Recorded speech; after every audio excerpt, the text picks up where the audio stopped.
Welcome back, guys, to an action-packed episode of Yeah No No Yeah. In this one, we're talking about 3 iconic 90s action movies. We're talking about Total Recall, Point Break, and Face Off. So we had a lot of fun watching those movies and talking about them. We also talk quite a bit about the 2024 Oscar winners and the show overall, give our thoughts on it. And yeah, it was a great episode overall.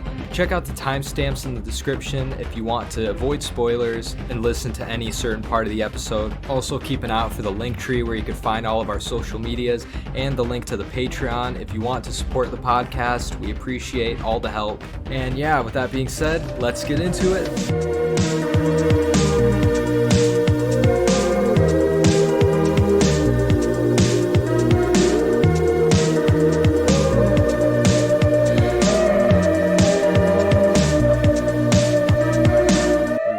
About how pointless daylight savings time is. Ban it. It's cringe. Tired of losing sleep. I mean, some countries have done away with it, mostly in the Middle East, I think. Good on them. Look at that. They're already ahead of us. Everywhere else has to be cringe. Joe, we gotta think about the farmers. Shut up. Who cares about the farmers? Nobody. Life's too complicated. They have to change our time zone on us, too. Like, it's like, what the hell? What's even the point? What, you think your fucking carrot's gonna grow faster? Jesus Christ. I never looked into it. I never understood why. I've always heard it's because the farmers too. I never still understood what the point is. Never cared to, really. I'm sure we're pissing off our farmer listeners out there because I know this is just like an episode of I'm Alan Partridge. There's one where he just like shits on farmers all over the radio and then gets like abused by them the whole episode. It's hilarious. Whatever gets us popular, let's just piss everyone off. How are we all doing? Pretty solid. Got a whole week off work because of spring break, which is kind of a good thing and a bad thing. So spring break, not making money, but I have even though I'm not a college student, but I work at the college, so now I'm out of work. That's how it works, I guess. Yeah, and so it's a little break. Just gonna enjoy it while it lasts. Watch some movies, chill. At the usual. Not much. You gonna be surfing the waves, bro? Oh yeah, I want to start surfing and skydiving. Amen, brother. Nothing like it. After this, I've just been working. I am just a worker drone. I serve the corporation. Mindless work NPC. Yeah, patrons. So first with Kath at Kath Fernway. Thanks, Kath. Thank you, Kath. Thank you, Kat. And thanks, Julia. Moving 3_ pictures. Thank you, Julia. Thanks, Julia. Thank you, Sarah's popcorn chat. No underscores. Thanks, Sarah. Thanks, Sarah. Ardor Film. Thanks. Thank God. Ardor Film. Thank you, God, Amy. Flip of the coin. Thanks, Mom. Appreciate it, Mother. Luna __ Bell. Why did you say it like Thanks, that? Liam's mom. Fuck. Thank you, Graham, Quinn's brother. Thanks, Graham. Appreciate it a lot.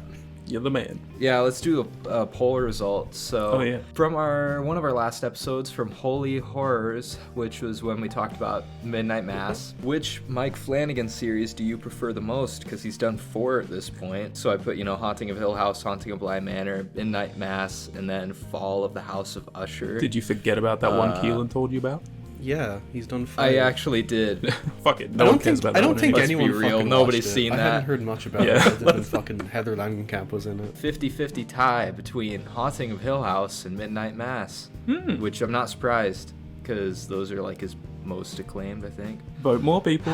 Yeah. I'm gonna say it again. If you don't vote, you'll get face off. But yeah, what's next? What we've been watching or what we've been listening to? I've been watching some stuff, but I've actually been in a big music mood lately for some reason, so I've been listening to a lot of stuff. So mine all just might be albums. I've been in a big metal mood lately, and I finally listened to one of the most essential metal albums ever, pretty much, and that's Rest in Peace by Megadeth. Oh yeah. I finally listened Banger. to a Megadeth album. I've always heard like their biggest hits here and there, but I've never listened to a full-length album all the way through.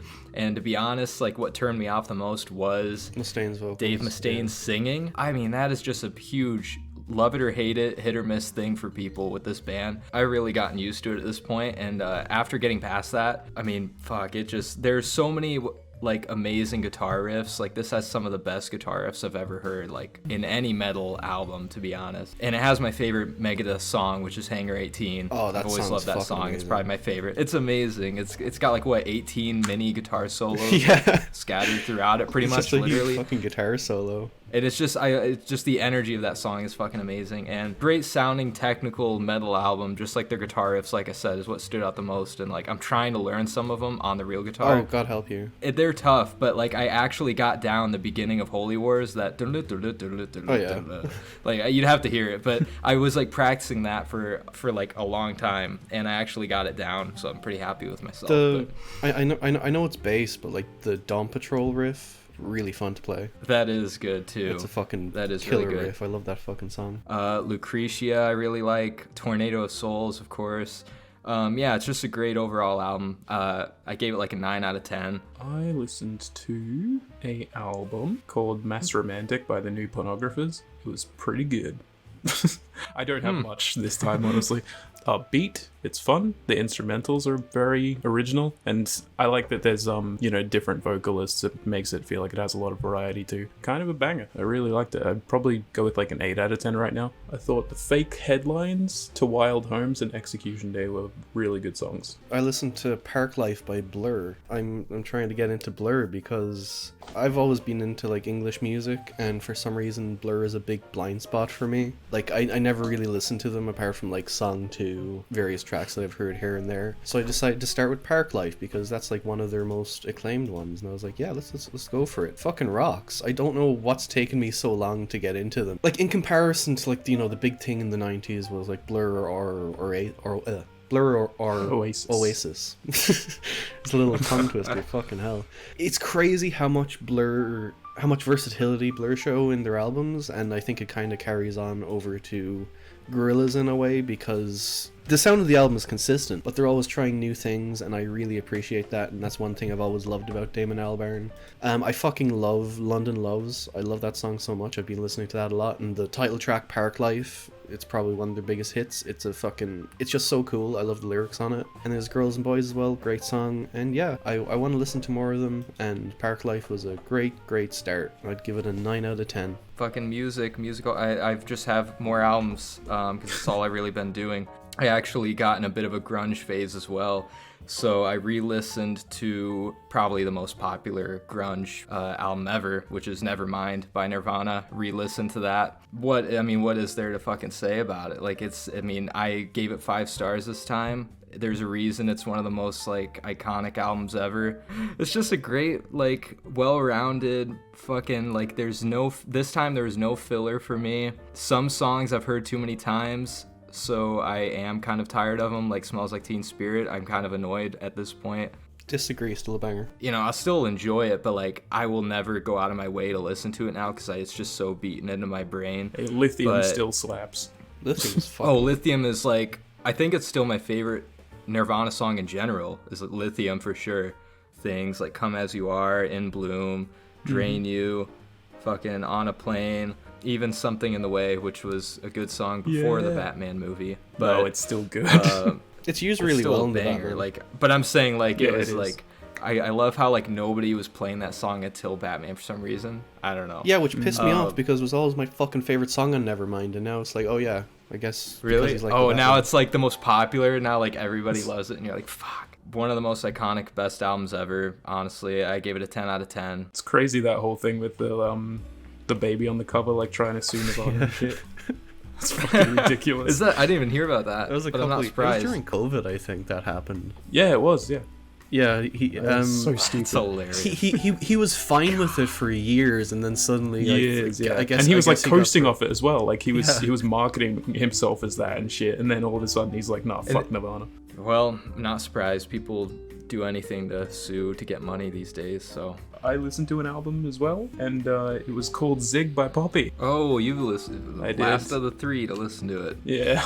What'd you Not think? good. Yeah. You're with Keelan on it. I'm sorry, man, but it's not good. Hey, it's her worst album. I'll agree on that. I didn't By hate miles. it. I honestly liked half the tracks. The word I would use the most is uninspired. Completely uninspired. It doesn't sound like anything was really like passionately put through on this album. It's just very fucking generic, and I don't really enjoy a lot of the lyrics either, and a lot of it's kind of cringe. Like fucking Zig, that title track. I told you about that track. I told you back when I first listened. I was like, this is the worst poppy song ever. I can see how you'd say it's uninspired, but Even like the opening track, Church Outfit, like I thought like the instrumental and production on that was a little kind of out there a little bit. I honestly thought it was like really cringy and just like it sounded like a Corpse Husband song. It's fucking Sorry. To be fair though, when has Poppy not been cringe? I'm sorry, but yeah, it did. Like that's it instantly what it reminded me of. Like the production on it, I was just like, this sounds like Corpse Husband. I hate the album, but I wouldn't go that fucking far. Holy shit. I just meant that song, not the whole album.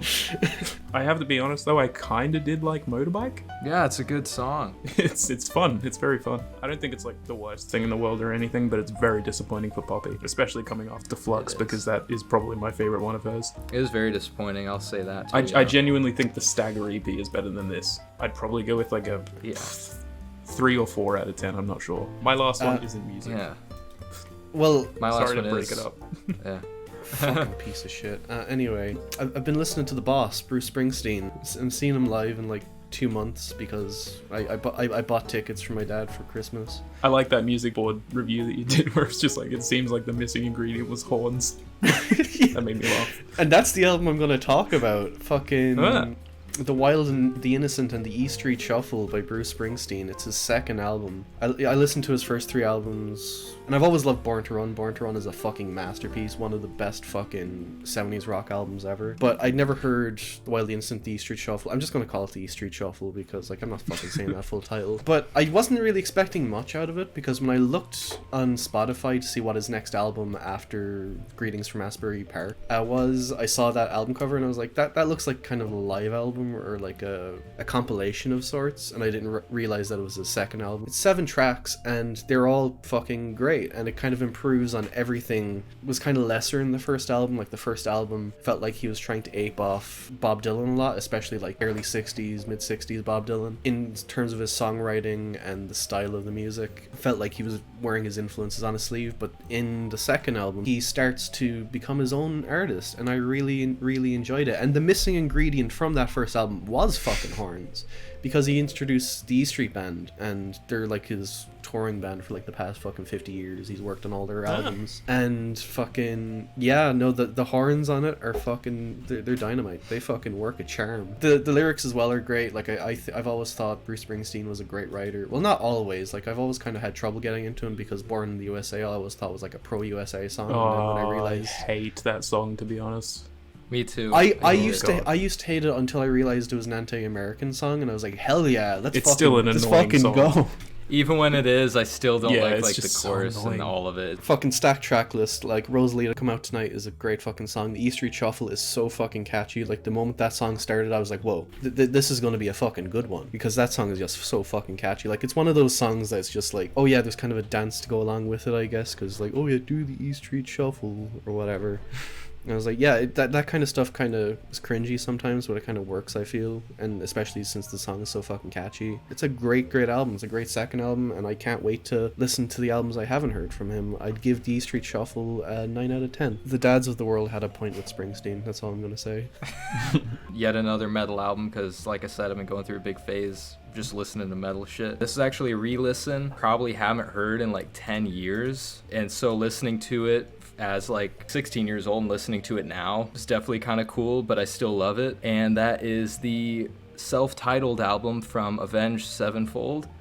I don't know if anybody out there listens to Avenged Sevenfold. I think I've heard their first album and I didn't like it, but I can't remember. I think it's rough. I've heard City of Evil, I think. Their first album's really rough because it absolutely does not even sound like their stuff now, or like what they ended up doing. He does weird stuff with his voice in that first album. I think the Wholesome Reviews, Ina, she like recommended them to me, and it's rough. And even their like following 2 albums, they get better, but man, once like this is their first amazing album in my opinion, because I don't know, it's just a cool thing to like, it was their first self-produced album. They didn't have anybody over their shoulder, I guess, changing how they made the music. So this is like their first full creative control album, out there and kind of experimental in a lot of ways, but it's also like super like streamlined, like really easy to listen to metal. But it's like they do a lot of crazy stuff. Like they get orchestras in there for some songs. There's like country influence in like a song or two.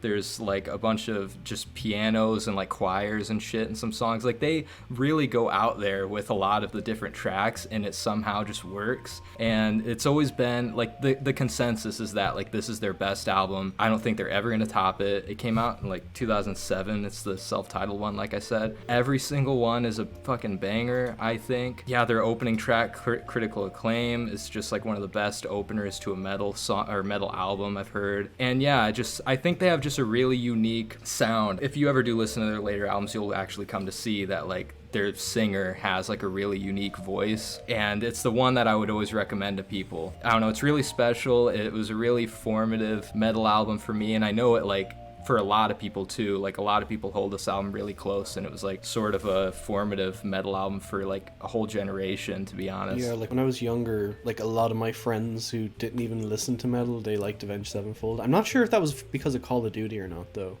Maybe that was part of the yeah, influence. Call of Duty kind of blew them up too. Yeah, because that was cool when they did montages that. And shit. They had Easter egg songs in zombie maps. Like I think the first one was Call of the Dead. Was that Nightmare? It's a song called No Time to Die, and it was made specifically for the game. Yeah, that's true. And it's a fucking great song too. It's so like, it just gets you fucking pumped, that song. It's amazing. I probably haven't heard that song in years. I literally just listened to it the other day and the last time was since like what, Black Ops 2 or whatever that game was came out. Was that 1 or 2? Either way, I listened to it for the first time again since that game came out, and it is still a great song. It's still awesome. I couldn't even hum it to you right now, but I guarantee it, if I listened to it, it'd be like, oh yeah, this fucking song.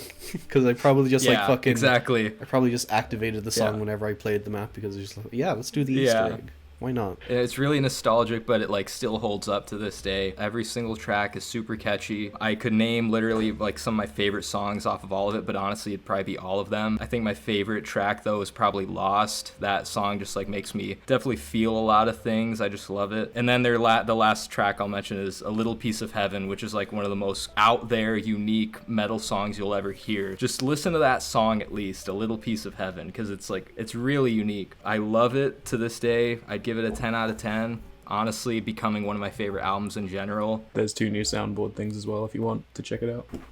Oh, I noticed that. Shit. There's a fine line between racism and ableism. Hell yeah.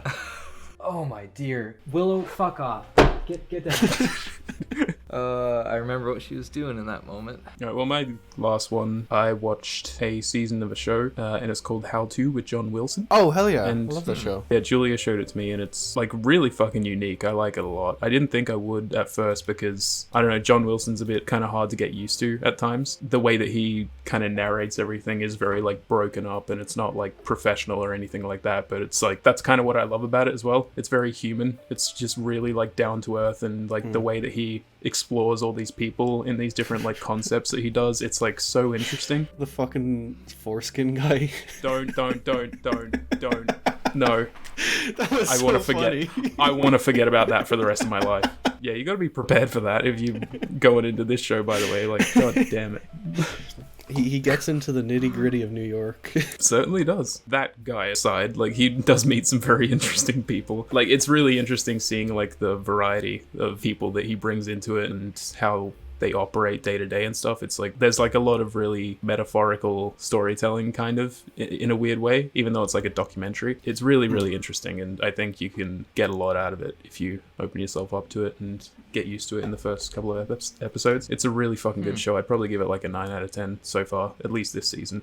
It was great. I listened to an album randomly when I was going to Dublin because I was like, oh, I have time for an album. Let's fucking knock an album out. And I was looking through Twitter because I just do that because Twitter is a cesspool, but it takes up so much of my scrolling time. I saw like a post of like someone's favorite albums or whatever, and someone like did an annoying thing of like posted like the 6 albums or whatever, and they had like ratings over it. It's just like, oh yeah, these albums aren't that great, you could do better. And it was like, fuck you, dude. One of the albums I had never heard of before and had a very interesting album cover, and I looked it up and I listened to it like immediately, which I rarely do nowadays, I think. But it's called The Magnolia Electric Company by Songs Ohia, and it's like a little outlaw country album. It's very folky. God, it is so fucking beautiful. Like the first song alone, Farewell Transmission, it's oh my god, it's probably one of the most beautiful fucking songs I've ever heard. It's just crazy. I love the sound of the guy's voice. I can't tell you his name because I fucking forgot it, but he passed away like 10 years ago, I was reading. The whole album, it's so consistent throughout. I can't really think of a single song I didn't like from it or a single moment I didn't like. Like I said, I loved Farewell Transmission. I loved Hold On Magnolia, The Old Black Hen, Just Be Simple, I've been writing with the Ghost. All fucking amazing songs. Yeah, no, it was an interesting album. I'm very glad I took the chance to listen to it. And yeah, I'd give it a 9 out of 10. It's a fucking banger. That leaves mini topics. If we have anything, I have one thing,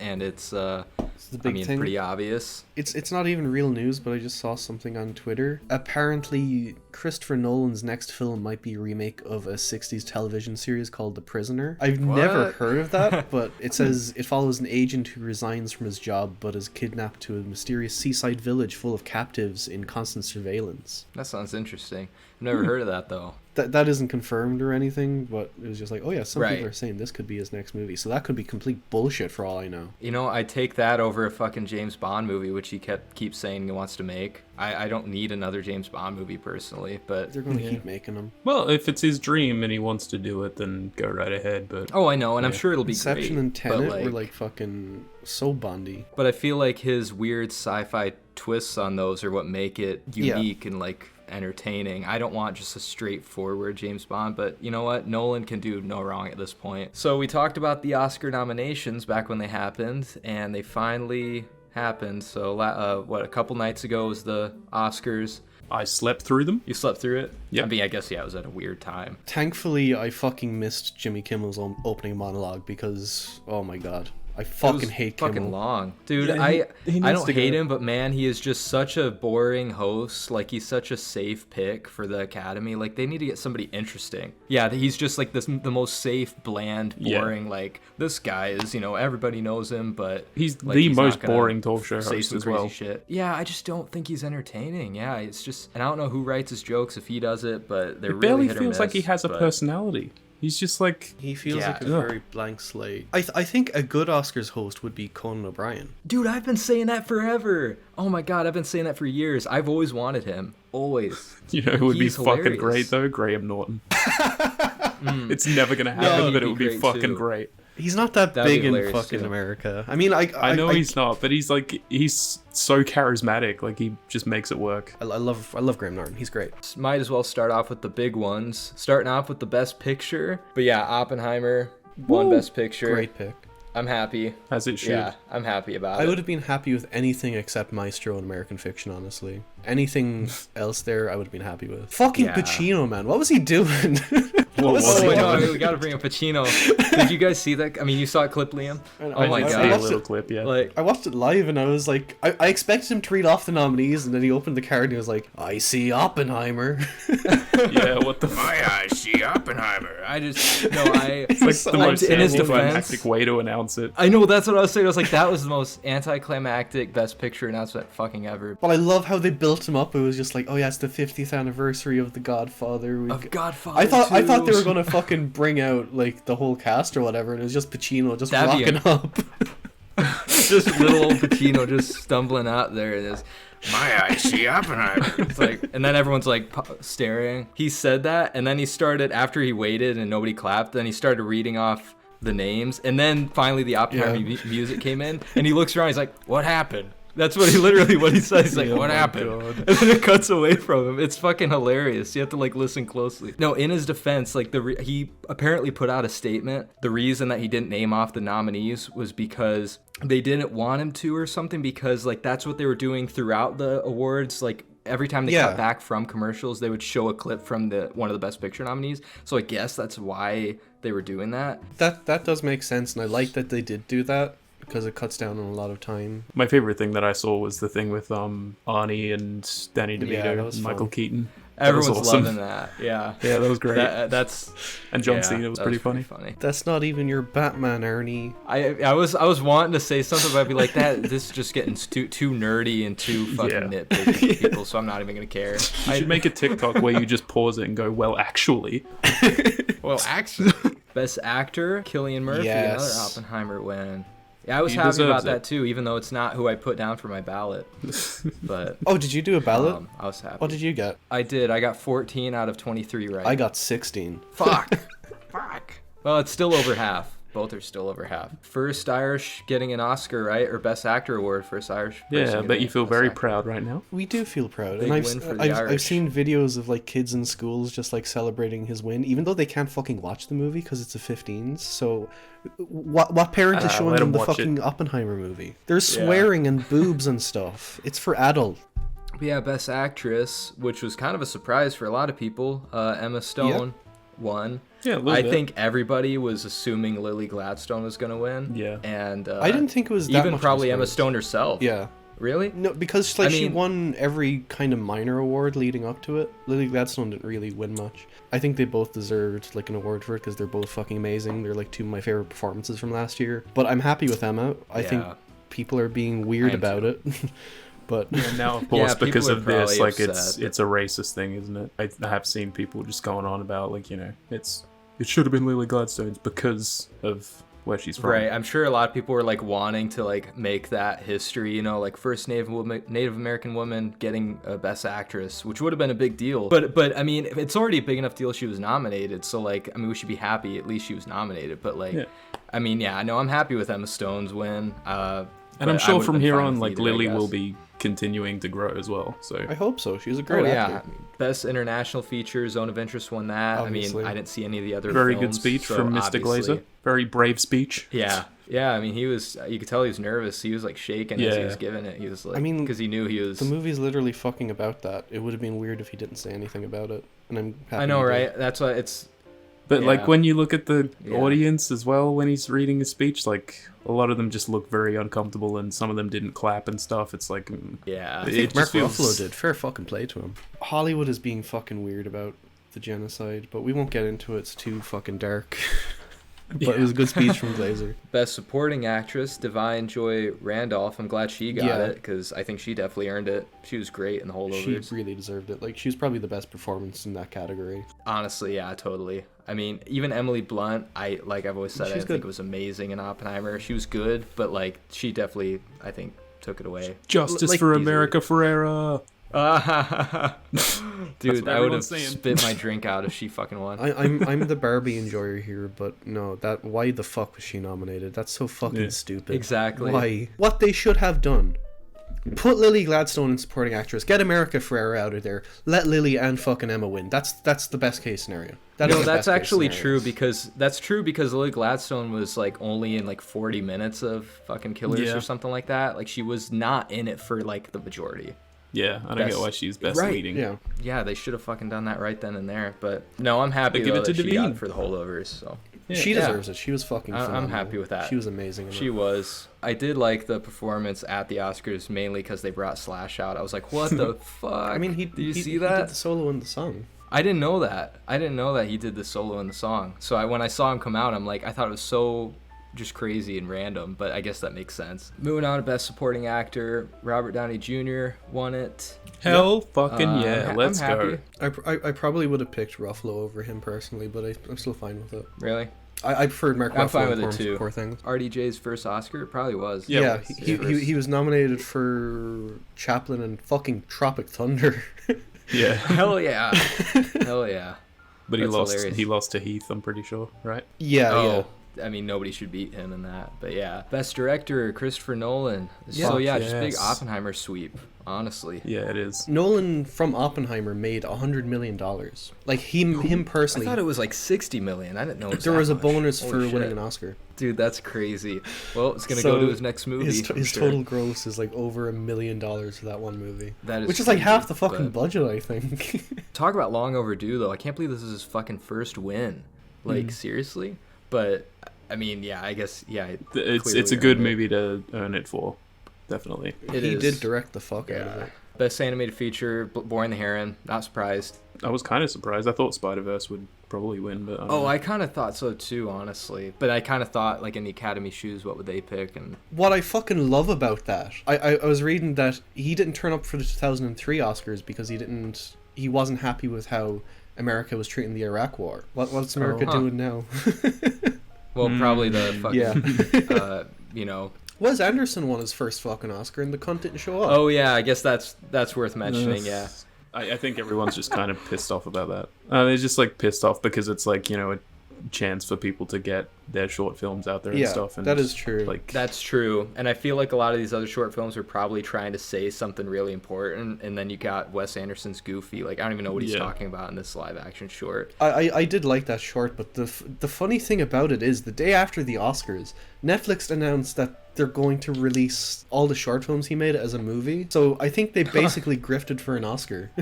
yeah. Wow. Best visual effects, Godzilla -1 won it. I think I haven't seen that movie. I heard it's really good, but I just think it's cool because... Same. I think it's cool because apparently it's the first Oscar ever for any Godzilla movie at all. Yeah, moving on to Best Adapted Screenplay, American Fiction won it, which I'm probably the only person that's happy with that, because I know you didn't love it. The other 4 scripts were made way better. I would have been happy with either Oppenheimer or Poor Things. Even Zone of Interest, I guess. I think that's the only award I'm not happy with. It's just like, I don't... Really? Yeah, I think most of them were like, I either expected that or that deserved to win. I was surprisingly, this year I was happy with like all the awards. Like there wasn't a single one I was like upset about, which I'm surprised. Best Original Screenplay, Anatomy of a Fall won that, which, having seen it, I could tell you it deserves it. Even though I didn't like love the movie, that was a really, really well written movie. Best Original Score, Oppenheimer won it. Totally deserved it. Yep. But Poor Things was also amazing. You know, because I'm sure you agree on that. Yeah, I do. I would have given... I prefer the Poor those Things two score, scores. but the Oppenheimer score does deserve it. Best Cinematography, also Oppenheimer. Not surprised. Hell yeah. Even though Poor Things could, like I said, I mean, technically, Oppenheimer and Poor Things were so amazingly, like, technically made to where, like, they could have gotten either of these and I would have been happy. I was rooting for Poor Things because of Irish cinematographer. Best Makeup and Hairstyling, Best Costume Design, and Best Production Design. Poor Things won all of those. Hell yeah. Well deserved. Yeah. I've seen the costumes in person, and let me tell you, they're costumes. They are costumes for sure. Best Film Editing, Oppenheimer won that. Yeah. I don't think that fucking category matters. They don't fucking understand what editing is. Dude, I know, because I feel like... True. I mean, they gave Bohemian Rhapsody Best Editing, so ever since then, it's like, what the like, fuck? Oppenheimer is well edited, but like... Yeah, they don't fucking understand. Best editing means the most noticeable editing, and to me, that's not what. Like, that did you see that fucking guy talking about like the editing Killers of the Flower Moon? How he just thought it was like, oh yeah, the editor kept it under 4 hours, so she probably did a pretty good job. As an editor, I'm insulted. It's not easy to make a podcast fucking 2 hours after we've recorded for like 5. You're the Thelma Schoonmaker of this podcast. Thank you. And then Best Sound is the last one. I'll just say that Zone of Interest won it. Absolutely fucking which you can deserved. Obviously, if you see the movie, you know why. I didn't expect it to win, but like it fucking deserves it. I was expecting it to go to like totally. a fucking creator or something. Nah, the sound in Zone of Interest was crazy, and like, yeah, I mean, it literally is like the point of the movie too. Basically, it's so impactful. It's like so what you're listening to. Main topic. I was in the mood for some 90s action. I suggested Total Recall, Point Break, and Face Off. And we're going to start with Total Recall because it came out first. Yeah, it came out in 1990, directed by Paul Verhoeven. Construction worker Douglas Quaid discovers a memory chip in his brain during a virtual reality trip. He also finds that his past has been invented to conceal a plot of planetary domination. Soon he's off to Mars to find out who he is and who planted the chip. Some crazy sci-fi shit right there. And it stars Arnold Schwarzenegger. This was not my first time watching it. Was it? It was my second. Yeah, it was only Okay. my first time. Yeah. I'd seen this in Point Break before. I hadn't seen I thought I'd seen Face Off, but we'll get to that later. Really? Yeah. Oh. But yeah, no, I'd seen seen them all, but Total Recall before, and infamously among my friends, I did not like it when I first watched it. And after rewatching it, I don't know what the fuck my issue was. I really don't. Yeah, seriously. I was watching it the whole time, and I'm like, this seems like something Keelan would fucking love. Like, even after watching it, even while watching it, I was thinking, what didn't work for me? Like, this is everything I love in movies. It's like fucking... It's near perfect, honestly. It's a fucking banger. It's so much fun. Like, from the fucking get-go. Maybe. I think that might have been it. From the get-go, for sure, because that opening scene is... I totally forgot what the opening scene even was, and it was great. I'd forgotten a few things, mainly towards the end, but yeah, like the way it opens, like just on Mars, and it was really cool. It's so fucking cool. And then you got the fucking famous his fucking face inflating. That effect looks so fucking sick. I love it. Yeah. Could we That just always put stuck that with as me. like I think an I remember overall seeing thing? that as a kid. Just like an Oh, yeah. overall thing on this movie. Holy shit, the fucking practical effects and shit. Dude, and, I love the Yeah, the practical practical Oh. effects, fucking, that's, It's, to me, like, that was like the perfectly done. strongest fucking aspect. Yeah. yeah. It was incredible. I forgot how good it was in this movie, like how much they did. I loved how all out they went with it, and this is a thing with Face Off as well. Like as I've gotten older, I've kind of started to notice practical effects more, especially since I know how this shit is made now. There's like, you know, scenes like when he's pulling the fucking chip out of his nose, like it goes to like a Oh, yeah. God. when it goes to like a dummy. I fucking love that shit, and it happens again when he tries to get into Mars, like when, you know, the face opens up or whatever. That shit, Yeah. I fucking love those little dummy effects. It looks stilted, Yeah. and it's like, obviously, like, it's not fucking Arnold Schwarzenegger, but it's fucking sick, and the amount of work they put into it's like, you know, it could fool you. That is Arnold, you know? And like, It's fucking crazy. and watching it on like a VHS in the 90s, you'd probably be like, oh my god, that's Arnold Schwarzenegger right there. He's pulling a chip out of his nose. Honestly, It yeah. was so could've like fooled a lot of people. I loved it. Yeah, it was just. I love how ultra-violent it is. It's so fucking over the top. But also, Yeah. I think the central plot is just very... It's really It's a- fascinating. a very fascinating, like, little spy movie, and just the themes it deals with are like really interesting to me, and I like that they don't... It's not just like a straight up fucking shoot 'em up whatever. I like that it goes into these deeper themes of like revolution and shit like that. So cool, and only someone like fucking Paul Verhoeven could pull it off. The more I watch from him, the more I'm in awe of that man. Like, no one was doing it like him in the fucking 90s, man. Holy shit. Well, I should say But no, this I is mean- like easily the best Verhoeven film I've seen. RoboCop will always be my favorite, I think, but Total Recall is like Same. probably my second favorite at this point. I also want to say as well, Arnold Schwarzenegger, I think this is probably my favorite performance of him. Probably it might be mine as well, but like Terminator 2 is very close to my heart, but this one is Yeah. just like, it was fucking awesome. Like the amount of energy he has just in this film, it's so good. No, I was Yeah, I was he's thinking about that, but like the thing with the Terminator movies is like I like him in Total Recall so much because he feels like he's playing a character. The Terminator movies, yes, he's playing a character, but it still feels like... But it's a very s- stiff character Yeah. that's robotic and And he's But I great. feel like he's so good at that He too, though, is. because Yeah, he's like it he works. He literally does it is well. like a big, fucking like muscle like just Terminator. I mean, that's I don't blame, you know, because that was what he kind of blew up from. So like I can, he's just so good at that. I think what made Arnold Schwarzenegger so good in the 80s and 90s, and the reason why everyone seems to love Arnie, is because compared to like someone like fucking The Rock or like Ryan Reynolds or whatever, people knew how to fucking use him. Fucking went within those limitations, like bring the best out of him. My two favorite Arnold performances would be this and True Lies, and they're both similar in how they're both spy movies, and they're both great directors that know when to use them, how to use them well. But it's not like a typecast thing in this one. It's like Yeah. he actually has depth and it's, you know, it works. And I Yeah. feel like he was like the perfect choice for it, really, for the character. I can't imagine anyone else in the role, because he, like, Yeah. Yeah. obviously he was remade, and fucking Colin Farrell played his role, which is weird, but Yeah. no, yeah, like the other performance as well, I was really, really a fan of as well. I love Sharon Stone in this. She is fucking amazing. Like, I'm starting to Yeah, realize she's that, like, great. she's such a great villain. Like, in most films I've seen her in, she plays the villain, and it's just like, Casino. yeah, Fucking Casino, Total fucking Recall. Total Yeah. Recall, fucking... I haven't seen Basic Instinct yet, but I want to now after seeing Total Recall again, because it's just like, yeah, she's good at Yeah. playing villains. And fucking, what's his name, Ronnie Cox as well, he was also the villain in RoboCop. So he basically plays like the same character in... Oh yeah. Yeah. God, how Total did I Recall forget as he that he was plays in in both of these RoboCop. movies? Damn. Oh, it's fucking dope. Yeah, Dean Norris, who plays Hank in Breaking Bad, he's in this. He's got the alien makeup on. That's Yeah. Dean Norris? And Yeah, that's Dean Norris. Yeah, Fuck. yeah. a weird little connection. Bryan Cranston is in the remake. He plays Ronnie Cox's That character. is true. Yeah. Yeah, that's true. Oh my Yeah, he God. is. I don't think the movie should have been remade, but man, with that cast, it did have potential. The score as well for Total Recall, it's so Oh, yeah. fucking dope. Even when I Oh, didn't yeah. like it, I love the score. It's by fucking Jerry Goldsmith. Yeah, he's done like Alien, fucking Gremlins. He's done so many fucking banger scores, and this is probably one of his best. It's like that main theme, like those opening credits alone are fucking so cool. I love that like cab driver guy. He's fucking awesome. He's so cool. Oh, he's so I got 5 kids to feed. Animatronic. I got 5 kids to feed, man. Oh, that guy. I thought you were talking about the fucking robot cab driver at the beginning or at first. No. That like first half an hour where he goes into Rekall and then shit starts getting fucky. Oh god, it's so cool. It's so fucking cool how it escalates.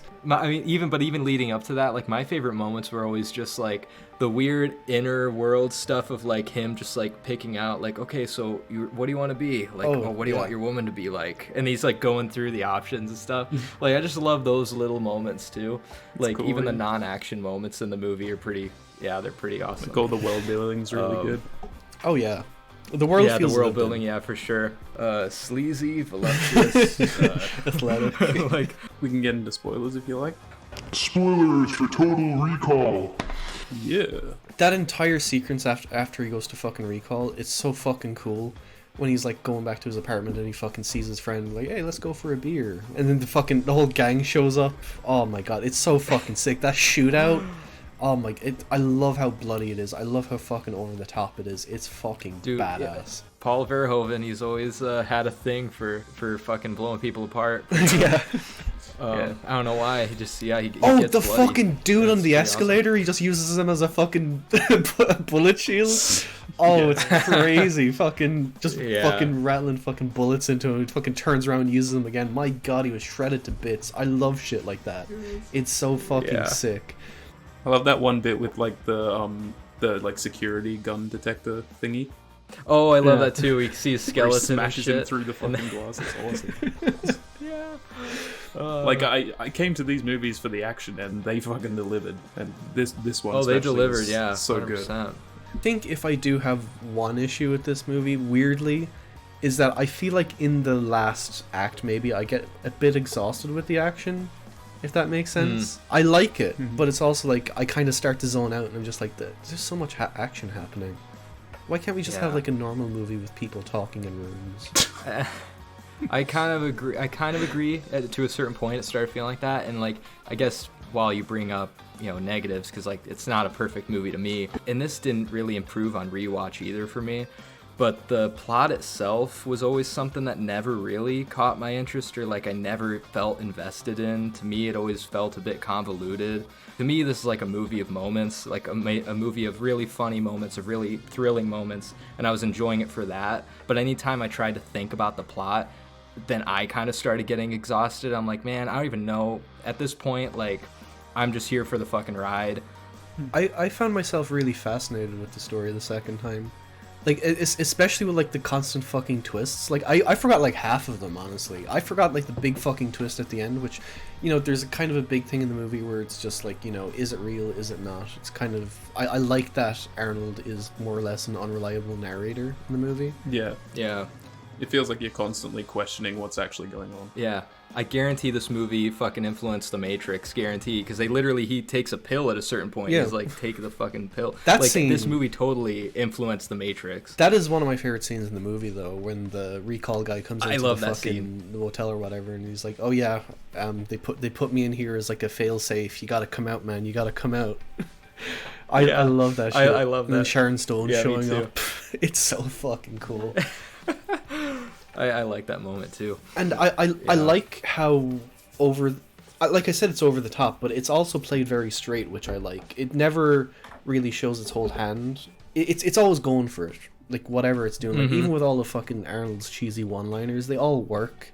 It feels weirdly in character, but like you always kind of consider feel like, this a divorce. Yeah. Yes, I was gonna bring that up too. That's always the line that stuck with me in this movie. It's so good. I'll see you at the party. Consider it a divorce. After he fucking rips his arms off, holy shit. Yeah. Dude, like, that was, like, every one of his 80s and 90s action movies, he was, like, known for that. He was, like, the one-liner guy. Like, it happens in Predator, it happens in fucking... Commando. He makes it all these movies. He makes it fucking work. It's awesome. Yeah. He has so much charisma, and for an actor that isn't that great an actor, like, I just I wish someone like The Rock would go down the trajectory that Arnold did, because he always, the thing with like I said, directors knew how to use them, but he also knew which projects to pick, because like I don't think. Well, if you I feel like hand in- John Cena's doing that.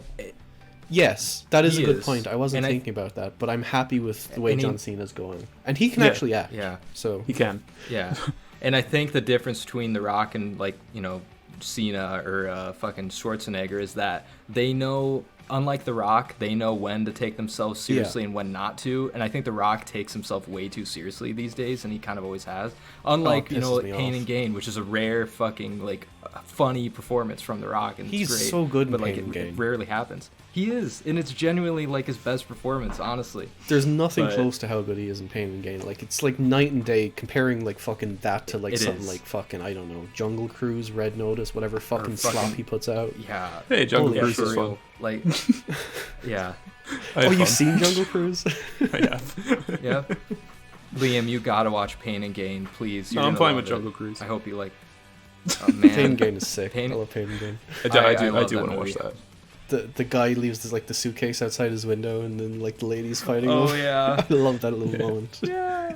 Liam, do you reckon this movie was like an influence on cyberpunk? Like, I think the most noticeable one is like the world is very similar in a lot of ways. I think. Very, yeah. yeah, but like even like fucking the Johnny Cabs, like it's kind of like Delamain. Yeah, it Oh, is yeah, like Delamain. totally. That's I what I mean, was thinking. Yeah. It's- Movies like this, movies like The Fifth Element, like they totally influence like cyberpunk. Yeah, like a lot of '90s sci-fi. But I was kinda even like did, I on think. when they were on Mars and stuff, and you're looking at like the different stores and everything. Like it looks like it's kind of out of cyberpunk. Like it has that design to it. It's yeah. Mhm. They definitely would have Yeah, taken for some sure. inspiration. I would think. And I do Yeah. really love the Mars section. I love the world Yeah. of Mars. I love how kind of logistical it is, like with the them having to be fed air. Well, which you kind of learn later on is they don't have to be, because the air is fine on Mars apparently. If that's what happened, I'm still kind of confused on that, but I know. See, that's things like that are why I say the plot gets confusing for me. It really gets a bit convoluted with some of its logic or some of its stuff, which it's whatever. I mean, it's with movies like this, it's bound to happen. But Well, it's all about government corruption and shit. So like it is. right, Government yeah, and Paul corruption, Verhoeven's always good insurgents. at depicting that stuff. But I completely forgot the last big twist, I suppose, of like Arnold working against himself, and I was reading stuff on it, like people think, oh yeah, it was just kind of like set up, but I choose to believe it's real, because that's probably the fucking cooler outcome, because he's becoming a new person and he's learning new ways of thinking, I suppose, with like getting to know like the revolutionaries, like the mutants and all that, and I think it's so fucking cool that twist exists, really, that is just like, oh yeah, I've been working against it is myself the whole interesting. time, I want my fucking body back, bitch. Yeah, Like that whole scene was fucking great, and I love how they played with it. I love how there's that like distrust between him and the fucking female lead for like a good portion of the movie, Yeah. and it does really lend itself into making the twist land. And yeah, I just think it's it's a dope twist. I do think it's And- really well written, to be honest. Like some parts might not work for people, but yeah, I think generally it's interesting the way it's written, Yeah, and it's very well paced too. I think as well. it is very well paced. It just feels like a really interesting like adventure kind of movie as well. It's just you want to go along on this journey, and it's constantly fascinating, at least to me. yeah. Oh, and then the fucking cab driver betraying them. No, I I was so Yeah. sad. I was like, I love that guy. Fuck. Yeah. Oh, I got 4 kids to feed. What happened to the 5th one? I love that one guy that was like, going around with the main villain and stuff, and how they have that moment where like he's talking about Arnie being with his wife Oh, yeah. and stuff. It's just like, no, I bet she hated every minute. It was hilarious. Yeah, I like that guy Yeah. too. I forgot about him, honestly. Even when I didn't like the movie, I've always loved the scene where he opens up the suitcase for the first time. Like, there's like fucking rats on the fucking thing, which I kind of felt bad watching this time, because I feel like those are real rats, and I was like, oh, why'd you push him onto the ground? The first thing I thought of when I saw him in that room was like, it looks like Darkman's lair. Yeah, it does. Yeah. It looks exactly like Hell it. yeah. I think we can leave it there. Yeah, I mean, it's a great fun movie. It's a fun 90s action comedy. The world is awesome. I still have yet to see a Paul Verhoeven movie that's disappointed me, but with that being said, it also is not one of my favorites from him. Like, I still like Starship Troopers more, I still like RoboCop more, but that's just, I think the stories appeal to me more in those ones, which that was the one downside for me in this, is just the story itself. For me, it was the weakest point, but still had a lot of fun with it. I'd probably give it a very high 7. It's like a high 7.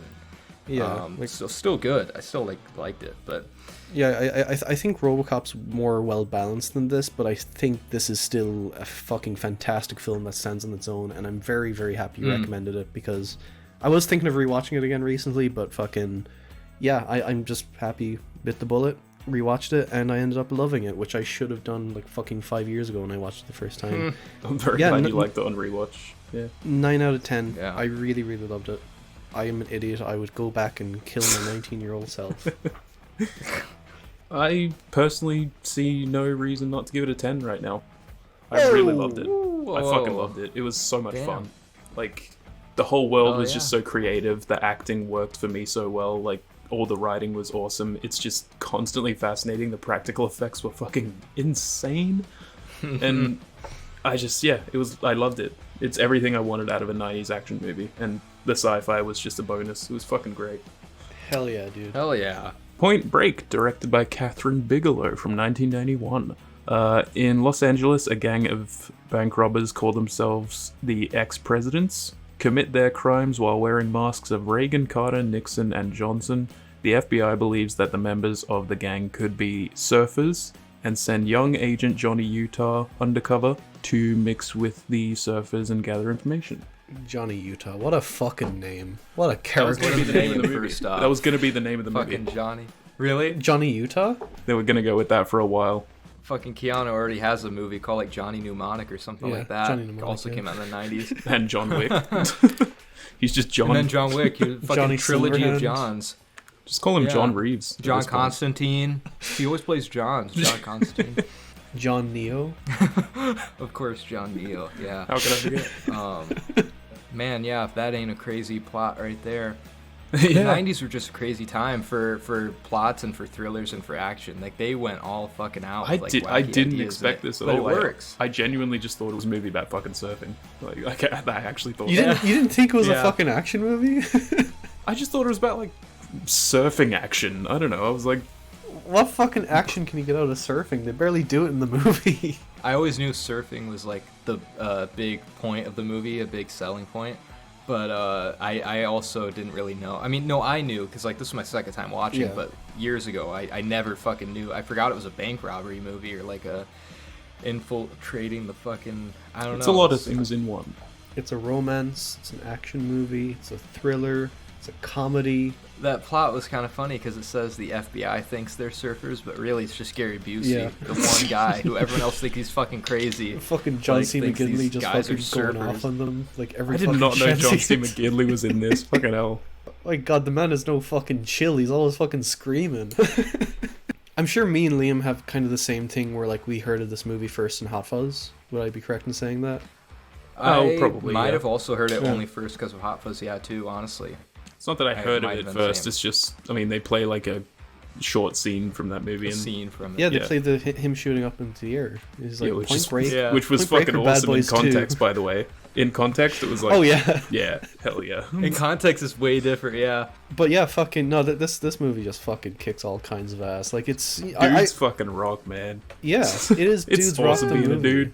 Hell yeah. It's just It about is, chilling and with it's your funny buddies. that it's directed by a woman, which is Yeah. what makes it even Ugh. kind of crazier. Which What the fuck? no, I think that makes the movie even more awesome, to be honest, because like you can have such a dude movie, but also made by a woman. It's like, see, they can do both. It was produced Yeah. by her husband at the time. It's grand. He met on all the influence. Are you like, our residence misogynist or something? Point Break was directed by James Cameron. That's all I'm saying. Apart from my misogyny, no, this movie fucking rocks, man. Like fucking, Yeah. we all love Keanu. Even when he's bad in movies, Yeah. he's fun to watch. But in this, he toes a fine line between being bad and quite good. To be honest, it's probably one of my lesser favorite performances from him, but he's still like enjoyable in it. But he is kind of just half bad, half good. He's fully overshadowed by Patrick Swayze to me. I love Patrick Swayze in this movie. He's fucking cool. He's so charismatic in it, and I want to be just like enjoyable him. to watch. He's so cool. I mean, I thought that when I watched Roadhouse recently as well, and it's just like, Patrick Swayze is so fucking cool. But yeah, I love the pacing intensity of this movie. It kind of goes into like kind of a cop procedural at points, but it's always done in such like a... Well, the actors are so like expressive with their lines that you're like really listening. Yeah, John C. fucking McGinley just fucking screaming the place down. But not only that, but like I was kind of surprised by Gary Busey. I enjoyed him. Like, I mean, he's a fucking weird he was dude. good. He's a weird There was a dude, but, time like, where he was awesome. I generally have bad things to say about Gary Busey, but I forgot how fun he was in this. He's a lot of fun. Like he has one of my favorite line deliveries in the movie, which is like a small thing, like when they're staking out the bank before the heist, and he's just like, "Oh, this is a funny Calvin and Hobbes strip." It was just so weird. It's just like it fucking cut. It's just like, "Oh, this is that right before he asked him to get like 2 meatball sandwiches for him? Yeah. Like, should have gotten 3. He's like, I could eat the ass end of a rhino right now. I should have gotten 3 of these things. He's so goofy. But I do really like the relationship between him and Keanu. I think they're both really fun. It's a great together. buddy cop type movie or type feel. Yeah, and I love all the scenes where they're like, you know, kind of staking out things together. Like the scene where like they beat the shit out of the Nazis, and he's watching from the car, and he comes up and he's just like, "Oh, did you see my dog?" Or what was he? Yeah. He was looking for a guy or a dog. Something about a dog or radio or some shit. Oh, it was radio. A kid stole his radio. That's it. Yeah. But like, I love shit like that when Keanu has to be like, you know, has to pretend he doesn't know him. It's like simple and effective, but I really enjoy that type of stuff. Or even when they're going around the beach, just fucking getting hair off people's hair. I love that too. He just gets the fucking scissors and he's like snips the fucking guy's hair off. It's fucking weird. I'm making a wig for my wife. That's what he said. I'm making a wig for my wife. And then when Keanu pulls the hair off the guy, he's like, "Oh, hold on, you've got a fucking massive, I don't know, spider or something." He's like, "I just saved your life. Saved your life, dude." Yeah. I fucking love the way they talk. Hilarious. Oh, it's so cool. That whole surfer just culture. Saved your life, bro. Yeah. I think a film like Point Break is what I think of when I think of 90s action. I think it's so quintessentially 90s. Like, it is. It's so like one of the most 90s things I've seen. Like, even more so than like Total Recall or Face Off. Like, it's just everything about it, like from the slow-mo to like the extreme sports angle of it, like with like the surfing and all that, with the dudes just fucking being dudes, being political with the fucking dead presidents thing. It's awesome. Even like the first fucking bank heist is fucking great. Like when they're just like watching footage of it and they're trying to figure out who the fuck these guys are, and you just get right into it, and it's like, hell yeah, this is what we're here for. This is what we're here for, guys. I really love the car chase, like the car chase that leads into the like on foot chase. It's that so is well fucking done. sick. Like the fucking drifting and shit, I was like, damn, fuck, this is so cool. I love how they just do it for adrenaline, basically. I love that angle for it. Like, it's not even really for the money, it's just like, we love we love adrenaline. We're adrenaline junkies. And I mean, Swayze was like actually skydiving and shit too, like, and apparently he would constantly like go off set when they're not shooting and go skydive and come back and shit. It's like awesome. Man, this movie made me want to like skydive. Like, it made me. I'm like, never skydiving even though in my that'd life. be fucking scary as hell. Yeah, I've never either, but it makes me want to. I've never done it. I've watched my dad skydive, and it made me not ever want to skydive, even though he said like I should do it at some point. It's just like nah, fuck that, man. I can't. That's too much. Man, they make it look so awesome in this movie, though. I'm trying not to say much in case spoilers, but like the fucking even that scene before they skydive. Like when they're talking about like the parachutes and shit, and they're like passing around. I love that shit so much. Yeah. He's just like, oh, did you? Yeah. Who packed my chute? Oh, me. Do you have a problem with it? He's like, you don't trust me? And then they're like, here, take mine. And then he switches it around some more. Yeah. I love it, like leading into the whole like hand holding skydive thing. That was cool. Yeah. Oh, I love that. Yeah, it literally is just dudes having a good time, and we're here for it. We love it. We love it. Mm-hmm. It is the ultimate dudes rock movie. It's even got a little proto fucking Top Gun Maverick football. Yeah, scene it is quite. It's got the original football scene on the beach. It is the Top Gun of the 90s in that it's quite homoerotic at times. Yep, a little homoerotic. You got just guys being dudes, fucking having a good time. Young, dumb, full of cum. Is that where this originated from? Maybe. Should we get into But spoilers? Spoilers for Point Break. Like, yeah, that bank robbery scene, holy shit. In like halfway through the movie, that leads into the on-foot chase, it's so fucking sick. Why the fuck does he throw a pug at Keanu?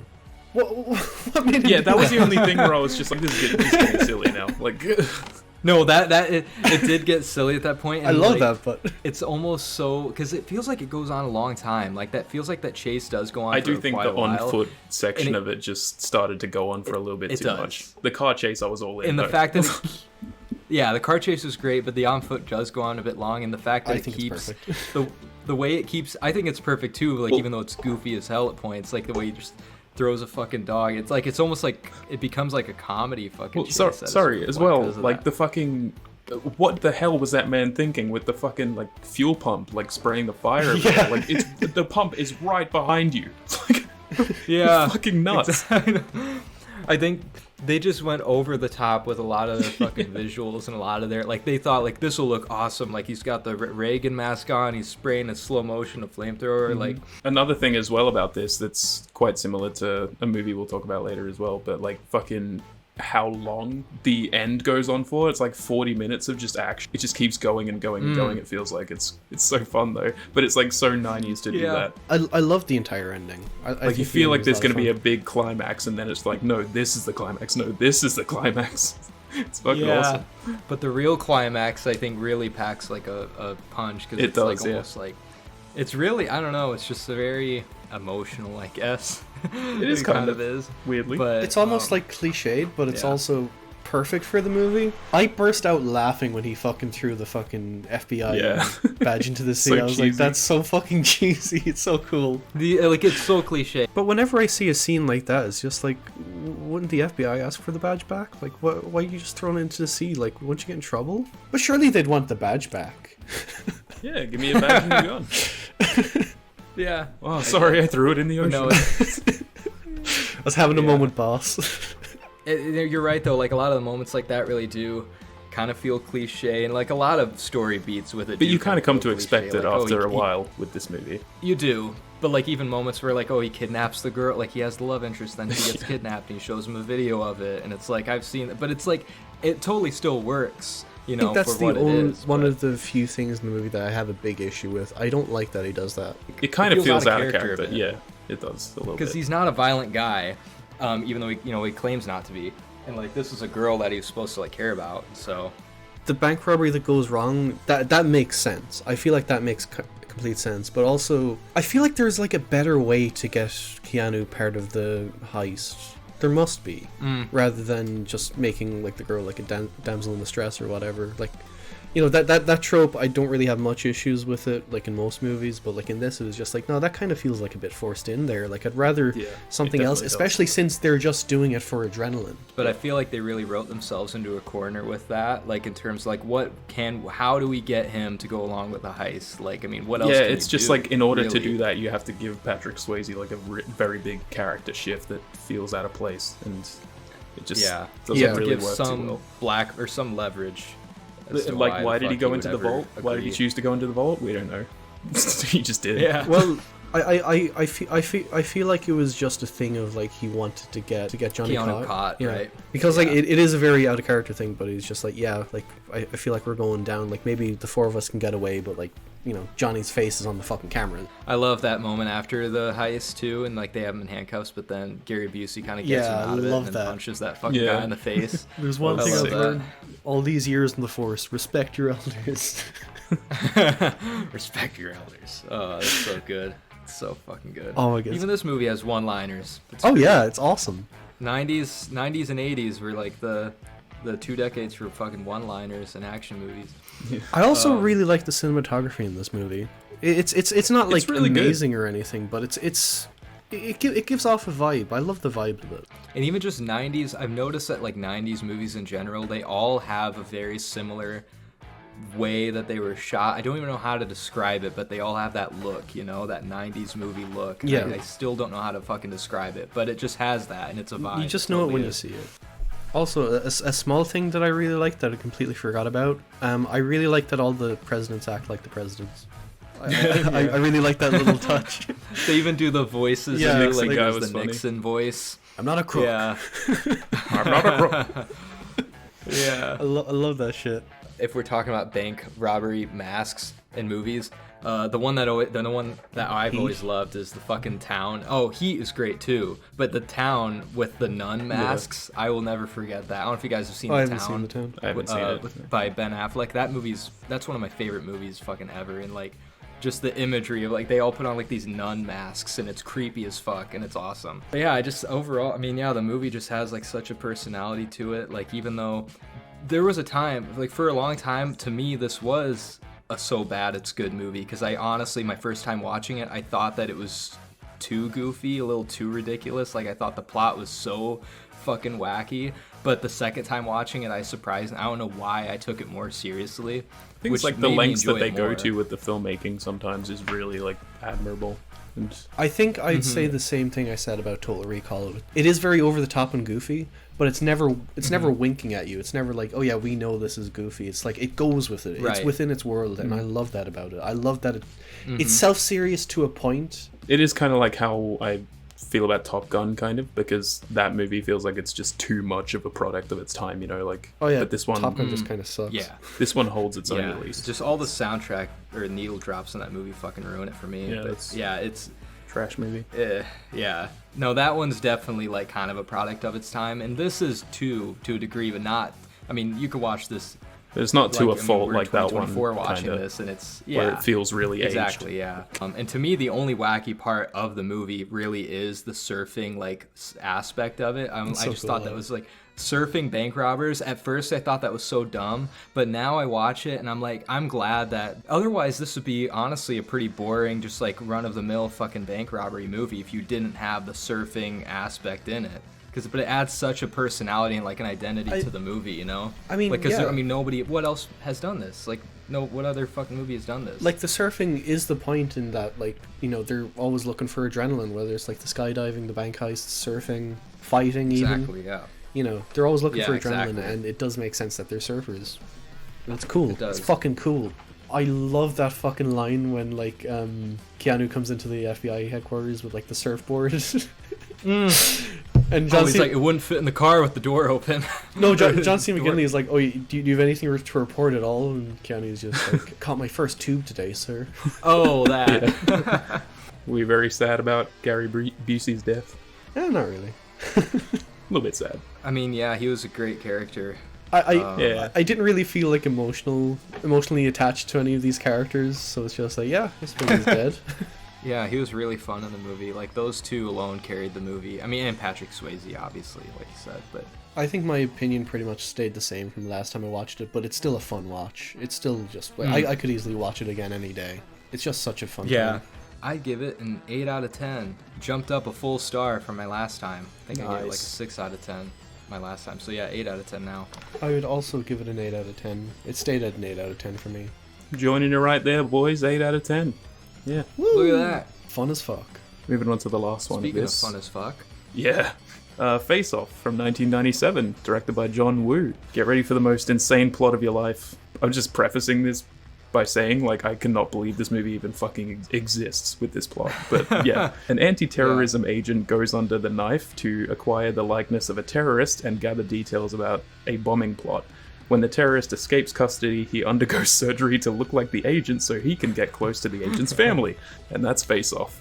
Face Off is like one of the most enjoyable movies you can ever watch.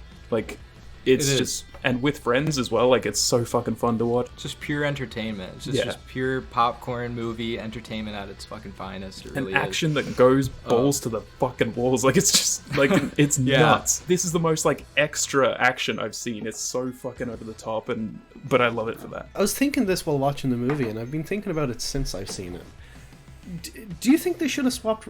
I know they fucking do it in the movie, but, like, do you think they should have, like, swapped characters?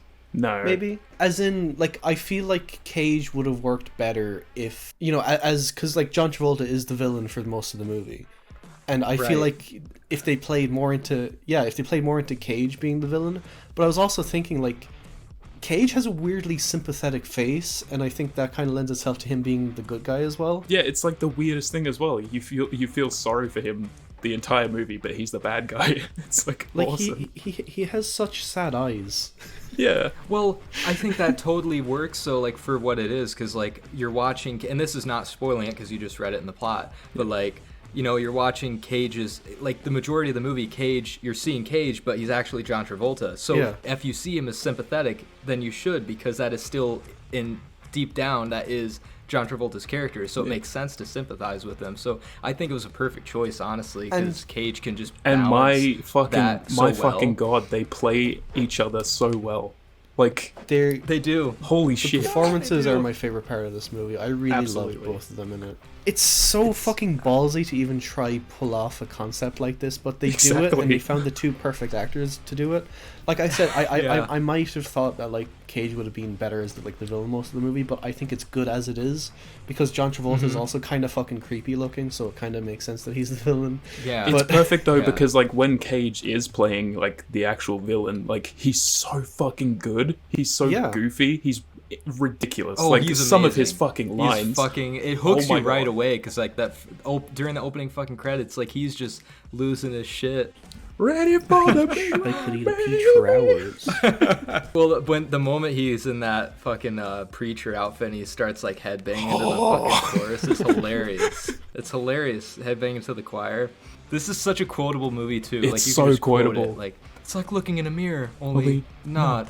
I do love that little moment when like he realizes he's out of bullets and then he just like instantly drops to his knees. I love that. Yeah, he's just so like much. I know, dude, this is like a pure dude. My rewatch of this, it reminded me like this is so Batman and Joker. Like this is like a Batman and Joker dynamic. It is. Because they're fucking like this is like if you get the vibe that this is like a constant rivalry, and like this guy, why he could have killed him right then and there, but he didn't. And this dude is like he's basically the fucking Joker. It's crazy. Everything about like those more kind of slower or sympathetic scenes toward the characters, like it's all done in such a fucking 90s cheesy way, and it's like perfect. Like even the opening credits, my god, that is the cheesiest shit I've ever seen in my life. It is. It's awesome. I totally forgot about that opening credits too, and then it happened, and I was like, I forgot how cheesy this opened up. But like it just the stock sound effects of kids laughing and shit, and just slow mo, and it's like the glow. It's like it's ridiculous. It's so Nick campy, Cage but with it the just mustache. totally works. Yeah. Oh yeah, I forgot about that. It sets such a campy tone for the rest of the movie, which I'm glad it did, because like it kind of you know what you're getting into. And also the like weird relationship he has with his brother in the movie, Alessandro Nivola. Oh, that's I know, cute. it's so weird. It's so odd, but it's like it's weird, but it's kind of wholesome. One thing that kind of made me instantly fall in love with the movie was like the fact that it opens on what would be a third act in any other movie. I love that about it. I fucking love that. Yeah. The big like it's just on a the big airstrip and the plane. It's fucking nuts and it's awesome. Like that would be just the Nick logical Cage third getting out of the act car, just like his outfit and everything. He looks so iconic. It's fucking great. Got the two golden pistols. Yes. He lights up a joint. Dude, this guy, like, he's a fucking menace. He loves being evil. I love villains like that. I love how comically evil he is. It's fucking hilarious. It is. Like, yeah, again, it's like... This is one of my like favorite Nick Cage performances just because of how over the top it is. It's so good. It's up there in terms of, it's top 5 for sure, Nick Cage for me. It's fucking so stupid as well, because like, why would you leave a fucking mass terrorist like just alone in a hospital with the face right in front of his face, like when he wakes up? Like, holy shit. I guess, It's like all the plot holes you could pick apart, but like you don't even want to because it's just so fun. And John Woo was probably the perfect director to do it as well, because I've heard he's like quite over the top with his action quite a lot of the time. He is. And Mission Impossible 2. Perfect. From what I know about his movies, this kind of has all the hallmarks of his movies, like down to the fucking white doves. Like that's a big thing. Oh my god, the doves! He fucking the loves white the doves, and then the fucking when like the church scene later on when he like you hear the whole like the music and he lights the match and blows it out in slow mo. Like it's very stylistic. It's so stylish. I really need to see his Hong Kong movies. I've wanted to see them for so long, but this is kind of. I was gonna say it's a good introduction to him. I've seen Mission Impossible 2. That movie sucks. The action in that movie is fun, but overall it's not like a great movie. I mean, but the action is over the top. It's the only bad Mission Impossible movie in my opinion. But like fucking This Yeah. this was a lot of fun. Like I do have issues with it. The kind of like the more emotional scenes being like quite campy. I did not vibe with that at all. Like that was kind of like when I was like, oh man, can we just get back to like fucking Nick Cage and John Travolta just being fucking great? Oh, like the scene with his wife and kids and stuff? Yeah. No, I do those like are a fucking lot. great because of how like creepy Nick Cage is. Well, John Travolta, like Nick Cage from the Yeah, inside, but like, dude, like that scene with his where he's daughter. in the daughter's bedroom. That was so fucking that weird. scene, I was so uncomfortable. I was like, oh my god. I will say I do So like weird. most of the scenes with his daughter. I think those are like the best of like the slower scenes. Like I really like he beats the shit out of actual rapist Danny Masterson. Yes. that was fucking. Oh yeah. That's awesome. Yeah. Oh, that there you go. was cathartic. Holy shit. Very satisfying.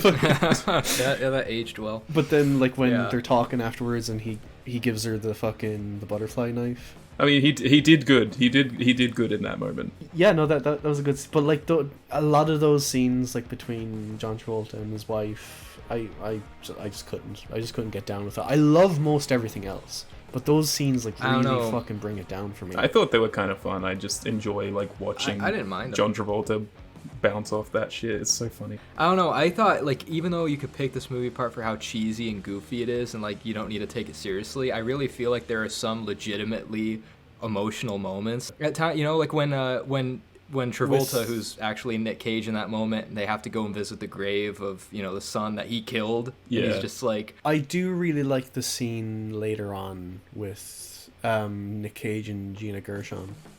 You know the scene. I'm Yeah, talking that. about? The one with Oh. him and the with and the boy. Yeah. Yeah, With a kid, yeah. I do really like that scene. That was like, if anything, Yeah. like the closest the movie came to actually being genuinely emotional and not cheesy emotional. Even though it was still a bit cheesy, but like, I also really It was like cheesy how, after that because of like the kid putting the headphones on and stuff, and but it was like great. I at thought the that same was time. kind of a Yeah. cute. A like weird thing about unique this way to movie make that I him- started to notice as it went on as well. Everyone kind of like introduces themselves like by touching the other person's face, which is Yes! weird. Yes, we noticed that. I thought that was only a Travolta thing though, right? It's That's just the thing he had Travolta with, and his like, whole family, family his just keep kids. doing that. It's so They're strange. the real reason. I don't know. They really just had to put that in there though to like show like a at the end Navi when he thing. does that, then it's him. Like from Avatar. Oh, I I could have imagine no them idea, doing but- it. Like fucking hell. one of my favorite moments in the movie is it's definitely easily the first kind of jail scene with Nick Cage, who was actually Yeah. John Travolta. And he has to get in that prison fight, and the way that he just like tries to psych himself up to act crazy, Yeah. but then he starts breaking down and like losing, like almost crying, and then he snaps himself out of it and goes to laughing. I'm like, holy shit! It's just like such a these good guys are so performance. good. In that moment, it was actually like, this is not him hamming it up. This is not him being campy. This is him like genuinely like, this is perfect for what it is. Like perfect for the movie. Whatever about the script, but their performances are genuinely like fucking top tier. Like I They are. thought they Yeah. were both fucking phenomenal. Like, It's not crazy even how much they ironically, commit to it's it. just so good. I mean, and what makes it unique is the fact that, like, I mean, in the plot, allows for this is like the fact that you take these two great actors and you make them do two completely different performances in the movie, and they nail both performances. Like, it's just such a unique way to go about it. Like, and it just shows their fucking range. Like, they're both so good at either or. You can just see the like cageness in Travolta's performance and vice versa. You can't. It's great. Crazy. I love the scene to where it's Nick Cage Travolta as Nick Cage going to meet his meet up with his fucking drug dealing friends, and they're doing drugs and Yes. shit up in that. I love that scene. That terrace scene or is amazing. yeah, I love it. I love it. That's I wanna right take before the his thing face. with like Gina Gershon. Yeah. I want to take his face off. Should we get into spoilers if we have anything to say? Oh, Spoilers for Face Off. I think my favorite scene in the movie was the church scene. I love that scene so fucking much. It's so fucking, oh my god. It's when the crazy. Mexican The big standoff standoff. happens, All of Yeah. these Jesus Christ, it's Dude. fucking. I did not expect them to I- go that far. They just keep bringing people in. just It's kept like fucking- going.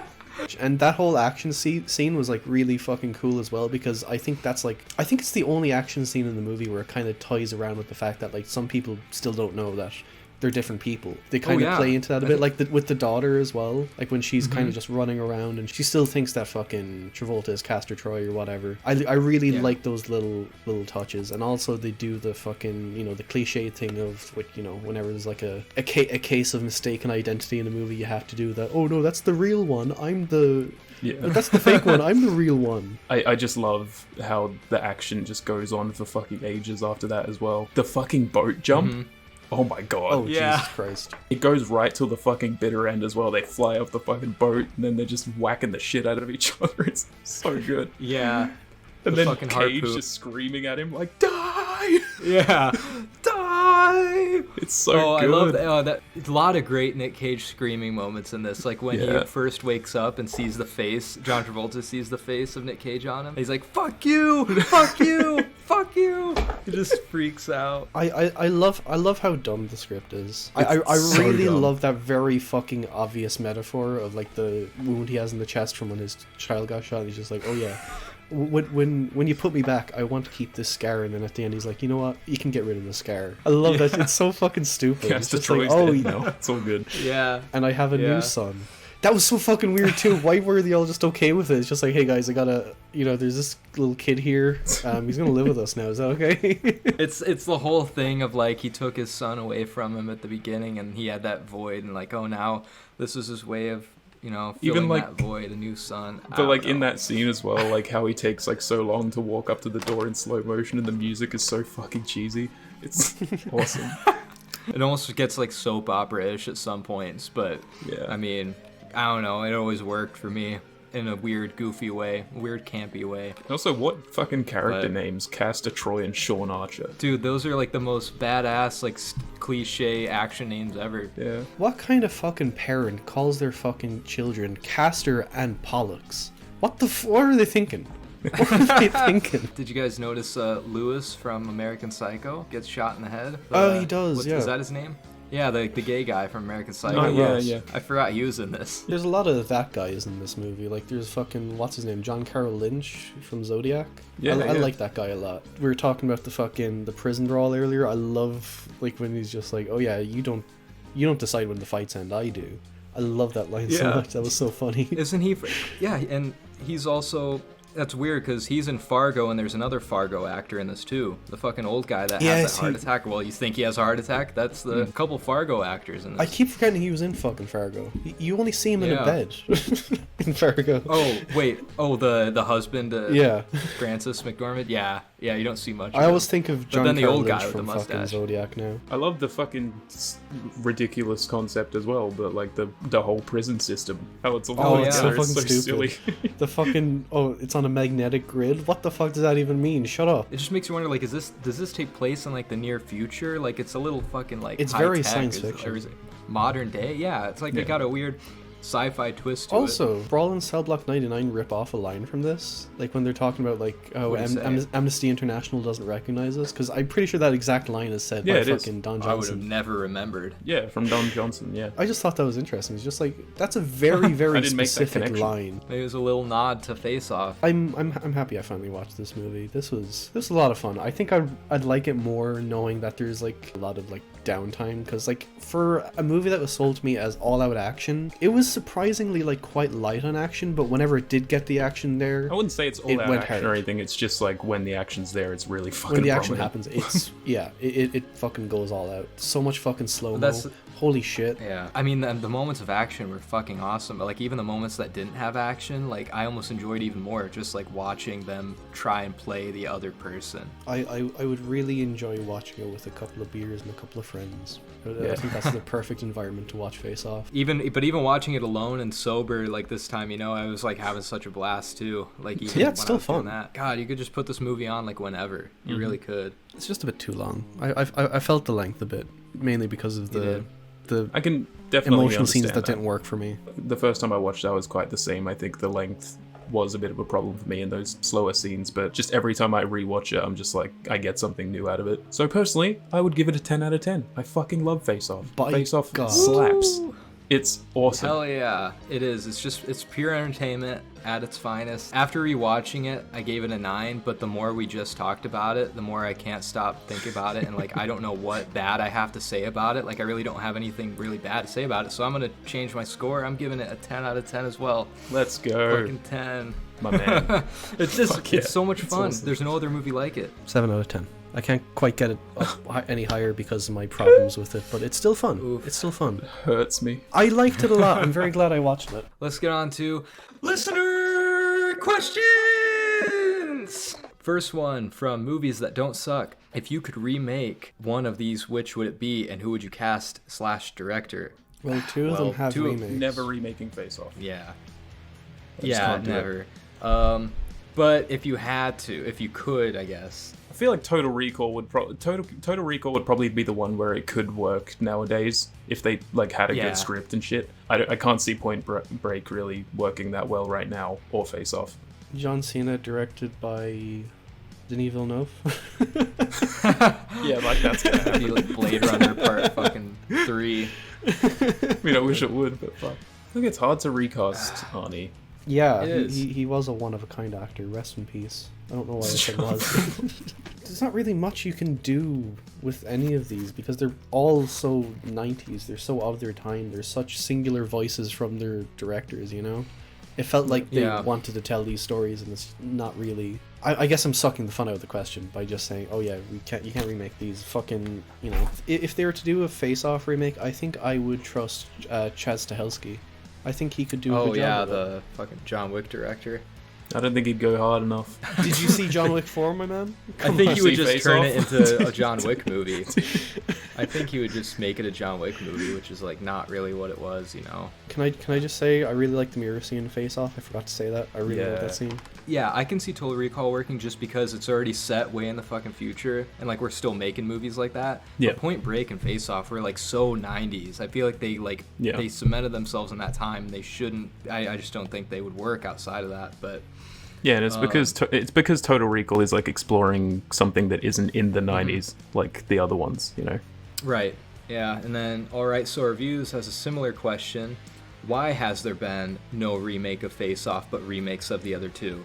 I don't know. Because it's I- kind of impossible to do. I literally think it's because it's like too goofy to even remake and do right these days. Like Yeah. it's It's so the goofy. perfect storm of like talent. John Mhm. Travolta and fucking Nick Cage. That's like such inspired Yeah. casting. It's just Yeah, so crazy that it how are even you gonna happened in the replace first them? place. I don't even know how you could do it. Another question about the reboot themed shit. Okay. From two Asian blokes, they asked if Face Off got a reboot, who would be your picks for the leads? I can't do that, man. No one else could I do know, it. like, No who one would else they- could who would fucking they do pick? it. They literally could just get John Travolta and Nick Cage to come back. I don't care if they're older. You could just get them to come back. You need two actors with like a really distinct personality to their acting. Mm-hmm. I don't think too many people have that right now to the extent of Nick Cage and John Travolta. Like, Timothy Chalamet. They and have to Tom play each Holland. other really well. are you kidding?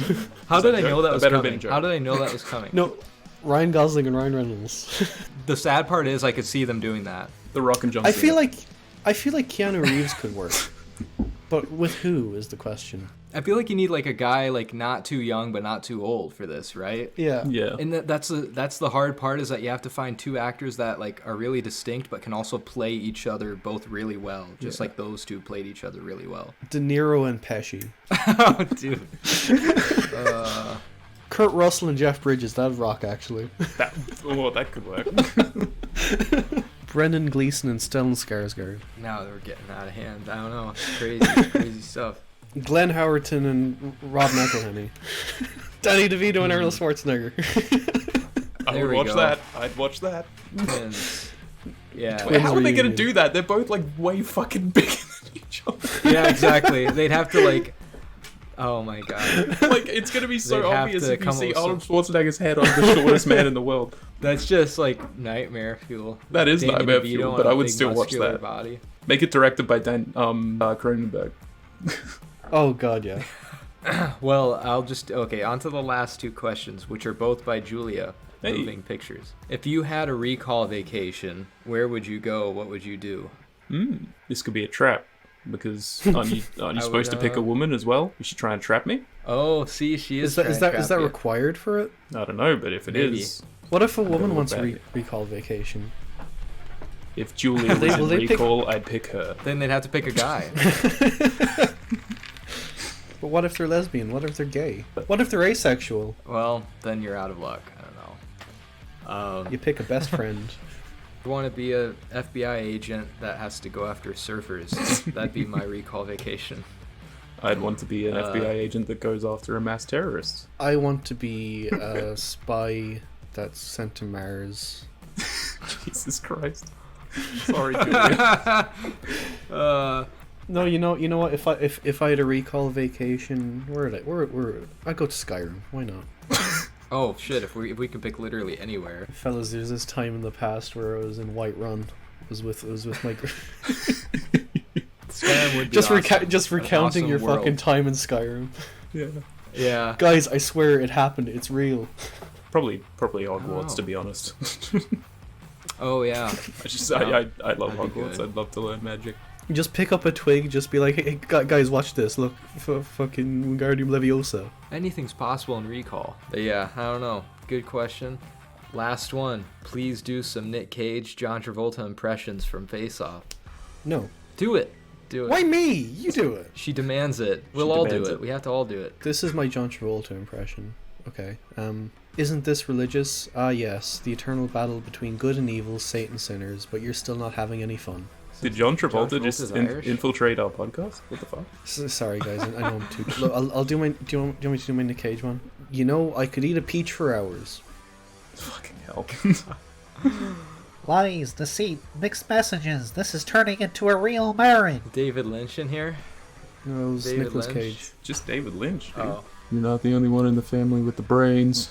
No, although now I am the only one with the looks. Touche. Between Keanu Reeves and David Lynch. That's what I heard. That's the new Face Off cast. Ooh, we are good looking. Next topic. Oh, next topic. Oh god, wait, no, I have to choose between two. It could either be 2 or 4 or 5 movies. I have all the time this week because, like I said, I basically it's spring break right now. So I mean, I actually do have time to watch movies. I think you've seen them. You know what? I'll go with the 4. I've been in a Hannibal mood. I want to rewatch the Hannibal movies. Oh shit! Manhunter, Silence of the Lambs, Hannibal, and Red Dragon. I forgot Manhunter was a part of it. I've been wanting to watch that one. Have you seen Hannibal and Red Dragon, Liam? I have. And Silence of the Lambs. Have I seen Just these? haven't seen Manhunter. But you haven't seen Manhunter. Yeah. Okay. Is that good? Yeah. Now there is Hannibal Rising, which We're not doing you that. know, I No. yeah, that's No. fine. That's no. fine. No. Mm-mm. That's why I said 4 or 5 movies. Okay, good, yeah. When I watched the Hannibal movies through for the first time, I just left Hannibal Rising out completely because I was like, I heard this sucks. I don't need another fucking Hannibal movie. But yeah, I've just wanted to talk about them. I've been thinking about Manhunter and I've been thinking about Silence of the Lambs, and I would like to revisit Hannibal and Red Dragon, see if I can get anything out of them. Well, despite me obviously preferring the show to everything else, like, I think the characters of Hannibal and Will Graham are really, really fucking fascinating, so I'm looking forward to that. Like, they're so interesting to talk about. I think you'll really like Manhunter for that reason. Oh, I'm sure I will. It does it really well. They're a mixed bag.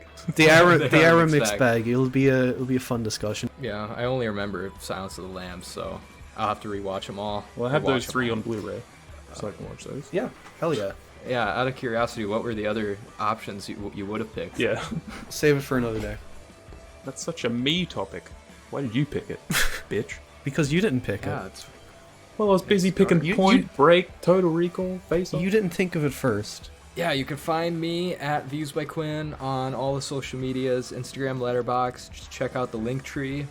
Thank you. Yeah, you can find my goofy ass in the link tree as well. Instagram, YouTube, Letterboxd, all that. And you can find my serious ass in the link tree in the bio. Only serious opinions allowed. Only serious chat allowed.